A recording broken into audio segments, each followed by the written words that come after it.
سب کی دعائیں اللہ کے حضور قبول ہوتی ہیں، لیکن کچھ زبانیں ایسی ہیں جو رب کریم کو پیاری بہت زیادہ ہے۔ حدیث صحیح میں موجود ہے، نبی پاک علیہ السلام نے فرمایا، رب فرماتا ہے جب بندہ کثرت نوافل کے ذریعے میرے قریب ہو جاتا ہے تو وہ پھر اتنا قریب ہو جاتا ہے، اتنا قریب ہو جاتا ہے کہ میں اس کی زبان بن جاتا ہوں، جب بھی وہ سوال کرتا ہے میں اپنے فضل سے اسے عطا کرتا ہوں۔ بخاری مسلم دونوں میں موجود ہے۔ اب ایسی زبانیں جن کو اللہ تبارک و تعالیٰ کی بارگاہ سے یہ عزت مل گیا، کثرت عبادت، کثرت نوافل، زہد، ورع، تقوی، کہ اللہ کے حضور جب وہ عرض گزار ہوتے ہیں تو مالک ان کی دعائیں قبول فرماتا ہے۔ تو اب اگر کسی کو کسی ایسی زبان کی خبر آئی اور اس نے جا کے اس سے دعا کرائی اور اللہ نے اپنے فضل سے اس بندے پر رحمت کر دی اور دعا قبول ہو گئی، تو بتائیے حرج والی بات کیا ہے؟ کیا حضرت امام جعفر الصادق رضی اللہ تعالیٰ عنہ نے کہا نہیں حضرت داؤد طائی سے کہ میرے لیے دعا کرنا؟ کیا کہا نہیں بعض اساتذہ نے شاگردوں سے کہ دعا کرنا؟ کیا کہا نہیں کہ بعض مشائخ نے مریدوں سے کہ میرے لیے دعا کرنا؟ بھائی کیا بیٹا اپنے باپ کے لیے دعا نہیں کرتا؟ کیا بیٹیاں بیٹے ماں باپ کے لیے دعا؟ وہ سنو نا یار، اس سے بڑی میں آپ کو بات کیا سناؤں؟ بخاری مسلم میں موجود ہے، حضرت عمر فاروق رضی اللہ تعالیٰ عنہ عمرہ کرنے جا رہے تھے، اللہ کے پیارے رسول، رسول رحمت، محبوب رب اکبر صلی اللہ تعالیٰ علیہ وسلم نے فرمایا عمر میرے بھائی ہمیں بھی دعاؤں میں یاد کرنا۔ اب بتاؤ اس سے بڑی مثال کہاں سے لاؤں؟ حضرت عمر سے نبی کریم علیہ السلام نے کہا عمر میرے بھائی ہمیں بھی اپنی دعاؤں میں یاد رکھنا۔ تو اگر حضور جناب عمر سے کہہ سکتے ہیں دعا کرنا، مجھے بتاؤ حضور کو ضرورت ہے جناب عمر کی دعا کی؟ یہ کس لیے کہا؟ یہ اس لیے کہا کہ ہمیں سمجھ میں آ جائے کہ کچھ لوگوں سے دعا کرا لینی چاہیے، کچھ لوگوں سے دعا کرا لینی چاہیے۔ بس اس سے زیادہ جملہ نہیں کہوں گا، کچھ لوگوں سے اپنے حق میں کچھ کہلوا لینا چاہیے، کوئی گواہی اپنے حق میں کرا لینی چاہیے، فائدہ ہوتا ہے، اس کا نفع ہوتا ہے، اس میں بڑے راز مضمر ہوتے ہیں، اس میں بڑے عقدے کھل جایا کرتے ہیں، اس میں بڑی آسانیاں ہو جاتی ہیں۔ میرے عزیز نبی پاک صلی اللہ تعالیٰ علیہ وسلم نے فرمایا جناب عمر سے میرے لیے، حضور فرماتے ہیں اللہ کے کچھ بندے ہیں اگر وہ قسم کھا کے کہے نا یا اللہ ایسا کر دے، یہ بخاری مسلم دونوں میں موجود، وہ قسم کھا کے کہے نا لو اقسم علی اللہ لا ابرہ، وہ اگر قسم کھائیں تو رب ان کی قسم بھی پوری فرما دیا کرتا۔ میرے بھائی محبت کے لیے دل ڈھونڈ کوئی ٹوٹنے والا، کوئی جگہ ایسی تلاش کر جہاں سے دعا مل جائے، جہاں سے کرم ہو جائے، جہاں سے عطا ہو جائے، جہاں سے اللہ کا فضل ہو جائے۔ اور پھر ہمیں بھی چاہیے ہم دعائیں دیتے رہیں، ماں باپ کو چاہیے اولاد کو دعائیں دیتے رہیں، اساتذہ کو چاہیے شاگردوں کو دعائیں دیتے رہیں، مشائخ کو چاہیے عقیدت مندوں کو دعائیں دیتے رہیں، بہن بھائیوں کو چاہیے ایک دوسرے کو دعائیں۔ چلے آپ آمین کہیں، اب آپ نے انکار نہیں کہ سارے دعا مانگے یا اللہ ہمارے بھائیوں کو ہم سے زیادہ عطا فرما، یا اللہ بھائی کو ہم سے، یا اللہ بھتیجوں کو زیادہ عطا فرما، بھانجوں کو زیادہ عطا فرما، اللہ محلے داروں کو زیادہ عطا فرما، پڑوسیوں کو زیادہ عطا فرما۔ کہ مانگو نا دعائیں، اس میں بھلا ہے، اس میں نفع ہے۔ اب جنہوں نے پریشان ہو کے آمین کا ہے وہ خوش ہو جائیں گے۔ نبی پاک علیہ السلام نے فرمایا جو دعا تو کسی کے لیے مانگتا ہے اللہ پہلے تیرے حق میں قبول فرماتا ہے۔ وہ خوش ہو گئے آپ لوگ۔ او بھائی دعا مانگو کسی کے لیے، بد دعا نہیں کرنی، کسی کے لیے بھی بد دعا۔ ہمارے ہاں نا ایک بہت بڑا طبقہ جذباتی لوگوں کا ہے۔ ہمارے ایک استاد کہا کرتے تھے جذباتی لوگوں سے دوستیاں نہیں کرنی چاہیے، جذباتی لوگوں سے تعلقات نہیں بنانے چاہیے، اس لیے کہ جس بندے کا اپنے اوپر کنٹرول ہی نہیں تو وہ کسی کے حق میں کیا کرے گا۔ وہ کہتے تھے جذباتی لوگوں سے بچو۔ او بھائی ہم بڑے جذباتی ہو جاتے ہیں، ذرا سی شدت آئی نہیں گھر میں لڑائی، اور لڑائی بھی کس سے؟ گھر والی سے، بد دعائیں شروع کر دی، اپنے آپ کو بد دعائیں دیں۔ لڑائی کس سے ہو رہی ہے؟ بہن بھائیوں سے، بد دعائیں شروع کر دی۔ ماں باپ سے لڑائی ہوئی، بد دعا دے رہے، اور بڑی بڑی تلخ ہو کے، بڑی بڑی سخت ہو کے۔ او بھئی آپ کیوں ایسے جملے کہتے ہیں، کیوں سخت لفظ بولتے ہیں؟ صحیح مسلم میں حدیث ہے، نبی پاک علیہ السلام نے 3 چیزوں کا نام لے کے فرمایا نہ اپنے آپ کو بد دعا دینا، نہ اپنی اولاد کو بد دعا دینا، نہ اپنے مال کو بد دعا دینا۔ ایسا نہ ہو کہ جب تم وہ دعا کر رہے ہو تو وقت قبولیت کا ہو۔ کبھی بھی اپنی اولاد کو، اپنے آپ کو، اپنے اموال کو بددعا نہ دو۔ کیوں ایسے جملے بولتے ہو؟ یعنی غصے اور جلال میں بھی جب اپنے بچے کے لیے بات کرو تو پیار والی بات کرو، غصے میں، جلال میں، جذباتیت میں بھی بہن بھائیوں کے لیے، گھر والوں کے لیے، اپنے لیے بات کرو تو محبت والی بولی بولو۔ کبھی بھی اپنے لفظوں کو سخت نہ کرے۔ ہمارے ہاں 1 منٹ لگتا ہے، لوگ کہتے ہیں اللہ کرے میں مر جاؤں، اللہ کرے میں تباہ ہو جاؤں، اللہ کرے میں، او بھائی تو ٹھہر جا۔ اللہ تعالیٰ نے زندگی تجھے اپنے فضل سے عطا فرمائی ہے، تجھے کیا مصیبت بن گئی ہے، تو کہاں سے نکلا ہے، تو کہاں پہنچ گیا ہے، تو کیسے کہتا ہے میں مر جاؤں؟ تو اپنی جان کا مالک ہی نہیں۔ تو مالک ہوتا تو اپنی مرضی کے خاندان میں پیدا ہوتا، اپنی مرضی کی تاریخ کو پیدا ہوتا، اپنی مرضی کے ملک میں پیدا ہوتا۔ تو اپنی جان کا مالک ہی نہیں۔ مالک تو وہ ہے جس نے اپنی مرضی کی جگہ پہ پیدا کیا ہے، اپنی مرضی کا وقت دیا ہے۔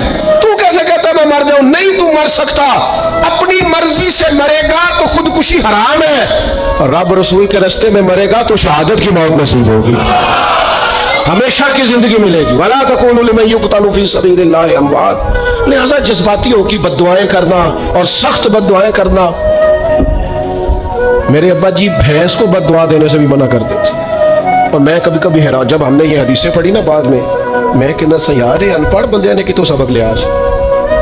جانور کو، بھینس کو، وہ کسی وقت وہ تنگ آتے نا تو کوئی سخت لفظ کہتا تو کہتے نا بھائی مال نو بددعا نہیں دئی دی، تو اس وقت تو مطلب سمجھ نہیں تھی کہ یار مطلب مال نو بددعا نہیں دئی دی، ایڈی کیڑی میرا مطلب ہے مشکل ہے، ان بندہ ماج نو بھی مندہ نہ آکے۔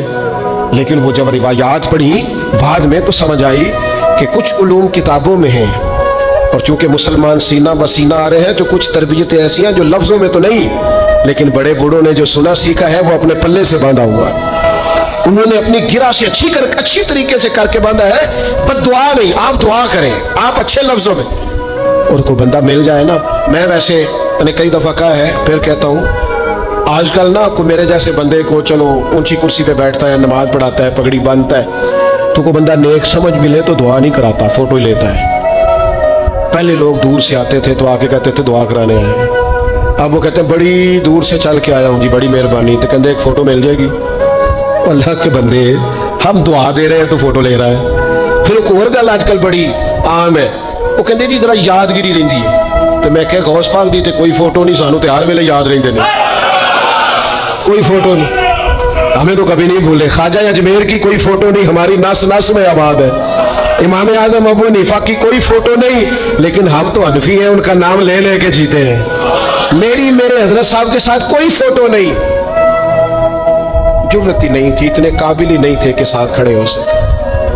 وہ میرے گھر کبھی نہیں آئے، اور میں سمجھتا تھا گھر اس قابل بھی نہیں کہ اتنی بڑی ذات کو میں کہوں کہ تو میں کو جیتے دل پر سونا، اور کتنا سونا، او سونا تے رج کے سونا، تے سونا جی میں سویرا، میں کو جاتے رج کے کو جا جی میں ہنیرا۔ کبھی اتنی ضرورت ہی نہیں کی، اتنی طاقت کے ساتھ کھڑے ہو کے کہیں کہ میں تیرے برابر ہوں تو فوٹو بنا، اتنی ضرورت کبھی ہوئی نہیں۔ لیکن کیا کریں، دور بدلا، حالات بدلے، زمانہ بدلا، طور طریقے بدلے۔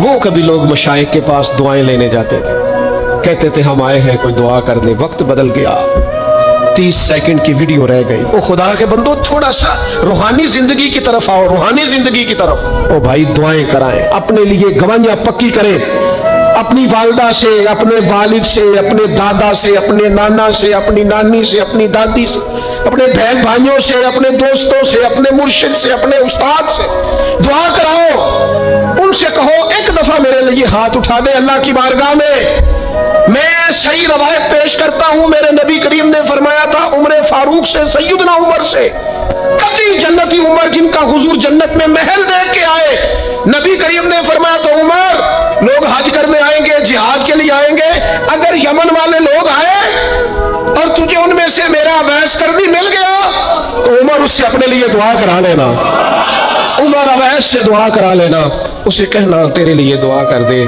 حضرت فاروق اعظم ڈھونڈتے رہے، ملاقات ہوئی سیدنا اویس کرنی سے، کہا دعا کر دے یار میرے لیے۔ وہ ڈھونڈو، کوئی بیٹھا ہوا مجھے دور دعا دیتا ہے، میں ڈوبتا ہوں پر سمندر اچھال دیتا ہے۔ او بھائی اپنے حق میں دعائیں، التجائیں اللہ کے حضور۔ کچھ لوگوں کی عرض، میں آپ سے عرض کروں، کچھ لوگوں کو دعا لگ جاتی ہے. آپ کو جو آدمی بڑا چمکتا دمکتا اجلا نظر آئے نا، اس کا کبھی ماضی ٹٹولو گے نا تو کبھی کوئی اس کے گھر سے روٹی کھا گیا تو فقیر اور اس نے ذوق سے کھلائی تھی. کبھی پیچھے سے ٹٹولو گے تو کوئی روٹی کھا کے دعا کر گیا تھا. کوئی چند گھڑیاں دروازے پہ رہا تھا، اس نے نیکی کی تھی، دعا کر گیا تھا. کبھی ٹٹولو گے ڈھونڈو گے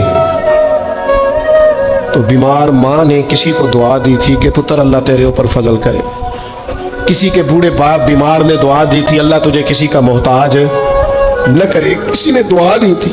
وہ دعا ہے جو اس کے دائیں بائیں آگے پیچھے چلتی ہے. حضرت مولا علی شیر خدا رضی اللہ تعالیٰ عنہ گرمیوں میں بھی موٹے کپڑے پہن کے پھرتے تھے. یہ ہونے کا حضور سخت گرمی اور پھر آپ تو بڑے دلیر آدمی، جوان اور گرمیوں میں بھی موٹے کپڑے. فرمانے لگے نبی کریم نے دعا دی تھی کہ اللہ علی کو موسم کی شدت سے بچا کے رکھنا. موسم کوئی بھی ہو علی پہ اثر ہی نہیں کرتا، شیر خدا پہ اثر ہی نہیں ہوتا. موٹے پہن لوں پتلے پہن لوں، اللہ میرے جسم کو موسم کی شدت سے محفوظ رکھتا ہے. اپنے لیے دعائیں سمیٹ چکروں میں نہ پڑھیں. وہ جی سب کی اللہ سنتا ہے، کس نے کہا نہیں سنتا. لیکن کچھ ایسے ہیں جو ہاتھ اٹھا دینا تو رب کریم قبولیت سے فرماتے ہیں دیر نہ کرنا، ذرا جلدی جانا. قبولیت سے اللہ کہتا ہے. کچھ ایسے ہیں جو ہاتھ اٹھا دینا ہاتھ تو اللہ تعالیٰ مرحوم خورشید گیلانی سے اللہ تعالیٰ ان پر فضل کرے. کچھ تھوڑا ربط رہا. انہوں نے نا ایک جملہ اپنی والدہ کے لیے کہا تھا. کہنے لگے میری اماں ان پڑھ تھی، اپلے تھاپتی تھی اور ان کا آنچل دوپٹہ بھی کئی دفعہ میلا رہتا تھا. پر مرحوم گیلانی صاحب کہتے ہیں میری ماں کبھی میلا دوپٹہ بھی سامنے کر کے اللہ سے میرے لیے رحمت مانگتی تھی تو مجھے لگتا تھا مالک نے فضل فرما دیا. بھائی اپنے لیے رحمت اپنی والدہ سے، والد سے، بوڑھوں سے، بزرگوں سے دعائیں لیں. کچھ دعائیں ایسی ہوتی ہیں جو کرم کر دیتی ہیں، جو آسانی. اور ایک دوسرا پہلو بھی ہے، کبھی کسی بندے کو اتنا تنگ نہ کرنا کہ وہ اتنی تکلیف میں آئے کہ خود تو کچھ نہیں کر سکتا، ماڑا ہے، لیکن پھر وہ رات کو اپنے رب کی بارگاہ میں بیٹھ کے کہے کہ تو حاکم و عادل ہے مگر تیرے جہاں میں ہے تلخ بہت بندہ مزدور کے اوقات. پھر ایسا نہ ہو غریب ہے، ماڑا ہے، خود تو کچھ نہیں کر سکا، پھر اللہ کی بارگاہ میں تیری شکایت کرے. ایسا نہ کرنا. میرے نبی پاک علیہ السلام کے درویش صحابی تھے حضرت سعید بن زید رضی اللہ تعالیٰ عنہ، فقیر فاقہ مست. حضرت عمر رضی اللہ تعالیٰ عنہ کے قریبیوں میں سے تھے. ایک عورت نے الزام لگا دیا زمین کے قبضے کا. میں کیسے آپ سے کہوں کہ جب لوگ کسی ایسے شخص پر جس نے زندگی ساری دیانتداری سے گزاری ہو، لوگ الزام لگاتے ہیں نا تو یہ بھی نہیں سوچتے ہم بات کس کے بارے میں کر رہے ہیں. کھلی ہوئی زبان ہوتی ہے، جو مرضی کہہ دیتے ہیں. حضرت سعید بن زید پر الزام لگا دیا. اتنا بڑا آدمی، محبوب کا صحابی، اور عورت نے الزام لگا دیا. اور جب اللہ والے بد دعا دیتے نہیں، لیکن جب کوئی تکلیف اتنی دے کلیجہ پھٹ جائے پھر بندہ کیا کرے. وہی بات کہ اب وہ کچھ کہہ نہیں سکتے تھے، ایک عورت پر کس طرح کوئی بات ہو سکتی تھی.